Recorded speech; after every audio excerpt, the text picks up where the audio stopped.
নমস্কার, মানসাই নিউজে আপনাদের সকলকে স্বাগত জানাচ্ছি। আজ আমরা রয়েছি মাথাভাঙা শহরের ৮ নং ওয়ার্ডের দীনবন্ধু পল্লী এলাকা। দীনবন্ধু পল্লী এলাকার বাসিন্দা দেবরাজ সাহা। পেশায় তিনি একজন দমকল কর্মী। তিনি তার বাড়ির ছাদে পদ্মের চাষ করে তাক লাগিয়েছেন।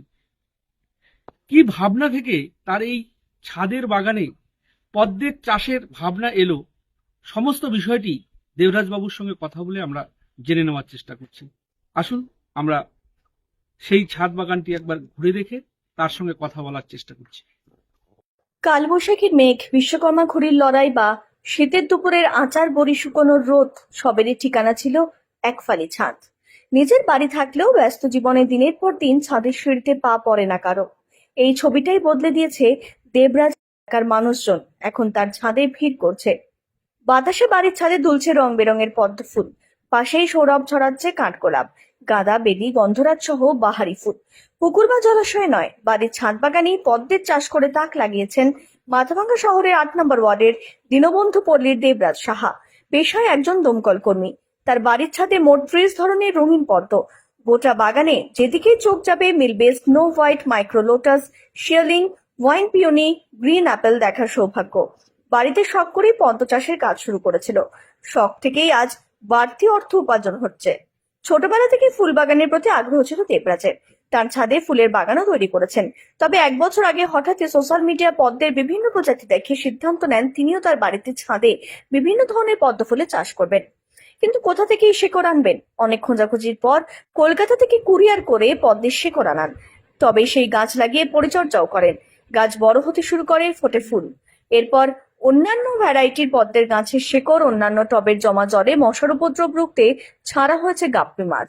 দেবরাজ জানান তার বাগান জুড়ে রয়েছে অসংখ্য জবা গাছ সহ রয়েছে নানা ফুল ও ফলের গাছ।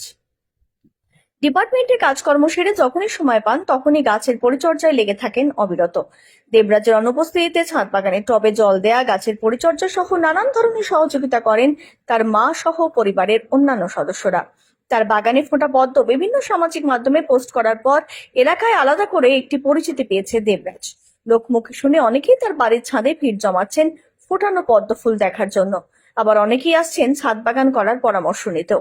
পদ্ম চাষ লাভজনক হওয়ায় ভবিষ্যৎ বাণিজ্যিকভাবে এই চাষের পরিকল্পনাও রয়েছে।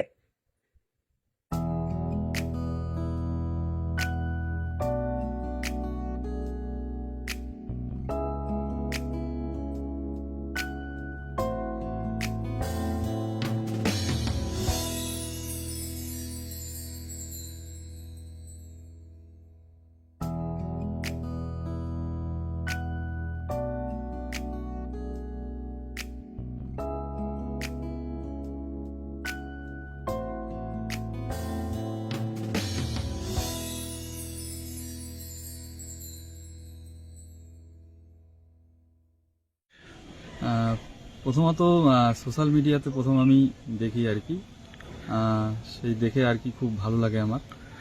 তারপর অনেক আমাদের এদিকে তো আশেপাশে সেরকম নার্সারি নেই, তা আমি তারপর সোশ্যাল মিডিয়া মারফত যোগাযোগ করে সেখান থেকে প্রথম 3টা চারা আনাই, টিউবার আর কি।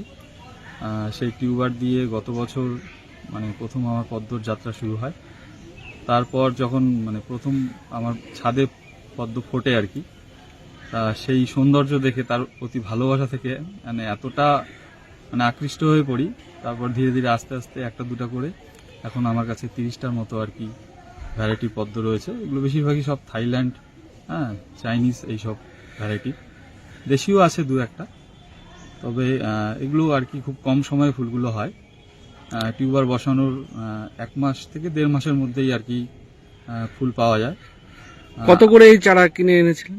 চারা 100-150 থেকে শুরু করে 500, 600, 1000-1200 টাকা অবধি আছে, পাওয়া যায়। ভ্যারাইটি অনুযায়ী দামটা ভ্যারি করে আর কি। পদ্ম ছাড়া আর কি আছে আপনার ছাদ বাগানে? পদ্ম ছাড়া ফুলের বিভিন্ন গাছ রয়েছে, জবা, তার পাশাপাশি কিছু ফলের গাছ করেছি আমি গত বছর। তা সেগুলো কিছু কিছু ফল হয়েছে, পেয়ারা যেমন, লেবু, মৌসুম্বি রয়েছে, ড্রাগন রয়েছে। এগুলো মূলত পরিচর্যা কাকে করে? পরিচর্যা বলতে আমি করি মেনলি, আমি বাড়িতে না থাকলে আর কি। আমার মা কাকু এরা সবাই মিলেই করে। এই যাবৎ এই পদ্ম চাষ করতে গিয়ে কত টাকা খরচ করেছেন? সেরকম করে তো হিসাব করিনি আর কি, শখের বসে আর কি করা। হ্যাঁ, তো পরবর্তী সময়ে কি যে বাণিজ্যিকভাবে এই চাষ করার ইচ্ছে রয়েছে? আমি এবছর মানে যেগুলো গত বছর গাছ নিয়ে এসেছিলাম তার থেকে যেগুলো চারা পেয়েছি এবছর কিছু সেল করেছি। হ্যাঁ, তাতে আমি ভালোই সাড়া পেয়েছি।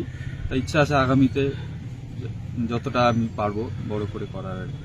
কি নাম আপনার? দেবরাজ শাহ, দীনবন্ধু পল্লী, 8 নম্বর ওয়ার্ড, মাথাভাঙা, কোচবিহার।